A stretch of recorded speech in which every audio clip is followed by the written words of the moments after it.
नमस्कार, मैं doctor Anil Kumar Yadav, assistant professor in political science. आज हम बीए पार्ट 3 की पुस्तक प्रमुख पश्चिमी राजनीतिक विचारक के टॉपिक एक्विनास के कानून संबंधी विचारों पर विचार विमर्श करेंगे, उनका अध्ययन करेंगे। देखिए, कानून अथवा विधि के विचार अरस्तु और स्टैक्स की विचारधारा से प्रभावित है। एक्विनास कहते हैं कि विधि सार्वजनिक हित की दिशा में एक विवेकात्मक अध्यादेश है जिसे वही व्यक्ति प्रकाशित करता है जिस पर किसी संप्रदाय के पालन का दायित्व है।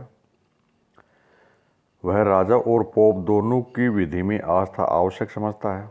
अर्थात ऐसा नहीं है कानून किसी विशेष वर्ग के लिए है या राजा और धार्मिक गुरु के लिए कानून आवश्यक नहीं है। एक्विनास कानून को मानवीय उत्पत्ति ने मानकर आंतरिक मानता है। वह देवी और मानवीय कानूनों को एक करने का प्रयत्न करता है। वह देवी व्यवस्था के अधीन ही मानवीय कानून को मानता है।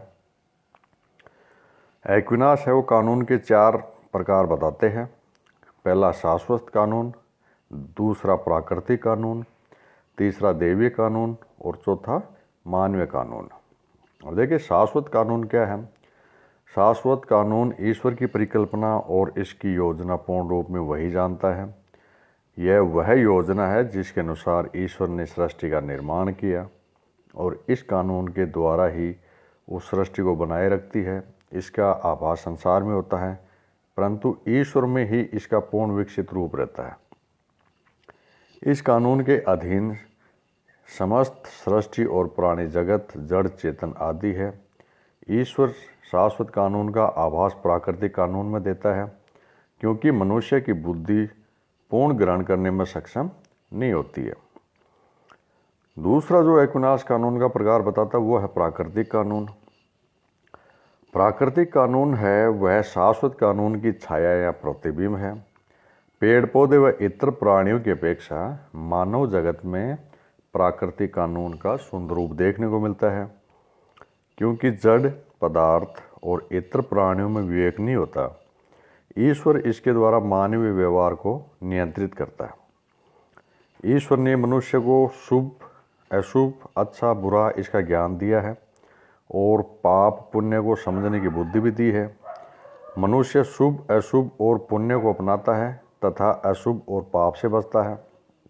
यह एक आदर्श है जो मनुष्य का लक्ष्य और मापदंड निश्चित करता है। अधिक शाश्वत कानून और देवी कानून आदि काल से चले आ रहे हैं और यह समय उस समय मौजूद थे और है। तीसरा कानून है देवीय कानून। देवी इच्छाओं का प्रकाशन। मनुष्य की सीमित बुद्धि प्राकृतिक नियमों के कुछ अंकों ही समझ पाती है। प्राकृतिक नियमों को संपूर्ण रूप से समझने में मानव विवेक काम नहीं करता है। इसके अतिरिक्त प्राकृतिक नियम को साध्य है, साधन कुछ और है। देवीय कानून है वो ईश्वर प्रदत्त है जो मनुष्य के अंतरात्मा से निकलता है। एक्विनास ये मानते हैं कि ईसाइयों को ईसा मसीह द्वारा, यहूदियों को सिनाई पर्वत पर, हिंदुओं को वेदों से और मुसलमानों को मोहम्मद साहब के द्वारा इस कानून का ज्ञान कराया गया और इसके लिए इस तक साध्य तक पहुंचने हेतु देवीय कानून है एक सकारात्मक कानून है जो प्राकृतिक कानून से कम विस्तृत है। प्राकृतिक कानून और देवीय विरोधी नहीं है, बल्कि देवीय कानून और प्राकृतिक कानून एक दूसरे के पूरक हैं। चौथा है मानवीय कानून। थॉमस एक्विनास ने इसका विस्तृत वर्णन किया है। प्राकृतिक कानून से बचा हुआ क्षेत्र ही इस कानून के अंतर्गत आता है।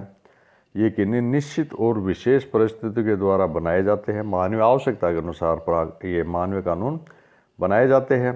ये कानून समाज का संरक्षक इत्यादि के लिए राजा द्वारा लागू किए जाते हैं।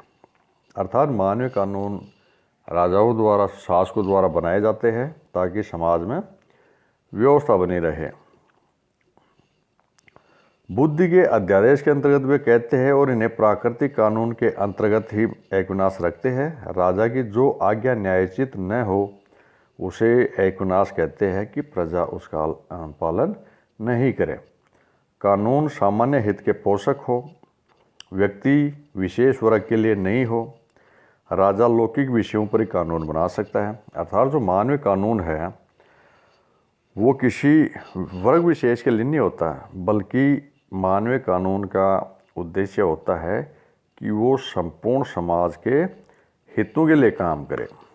राजा है या शासक है वो सिर्फ लौकिक विषयों तक पर ही कानून बना सकता है। तो आज हमने पढ़ा एक्विनाश के कानून संबंधी विचार। धन्यवाद।